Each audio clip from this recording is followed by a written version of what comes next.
జగన్మోహన్ రెడ్డి గారి అరెస్ట్ విషయంలో టీడీపీ పెద్ద అంటే కుటుంబ పెద్ద అయినటువంటి ముఖ్యంగా తెలుగుదేశం పార్టీలోనూ తర్వాత నారా కుటుంబంలోనూ భిన్నాభిప్రాయాలు వస్తున్నాయని చెప్తా ఉన్నారు. ముఖ్యంగా కుటుంబ పెద్ద అయినటువంటి వ్యక్తి అనవసరంగా మనం దీనిని చిలికి చిలికి గాలివాన అయ్యేలాగా చేస్తా ఉన్నాం.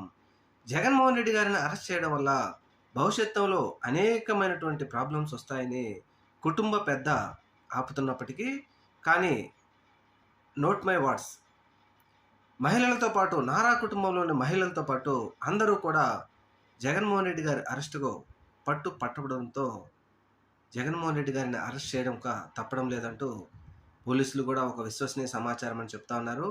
ఏది ఏమైనా తెలుగుదేశం పార్టీ కుటుంబంలో వారు కానీ లేకపోతే తెలుగుదేశం అభిమానులు కానీ ఇంకొకరు కోరుకుంటున్నట్టుగా జగన్మోహన్ రెడ్డి గారి అరెస్టును మాత్రం ఖచ్చితంగా ఈ తేదీలో 27, 28, 29, 30 తేదీలో చేయడం ఖరారైంది. అనూహ్య పరిణామాలు జరిగితే తప్ప జగన్మోహన్ రెడ్డి అరెస్ట్ ఆపడం ఎవరి తరం కాదని ఇప్పుడు ఒక వార్త అయితే తెలుస్తూ ఉంది.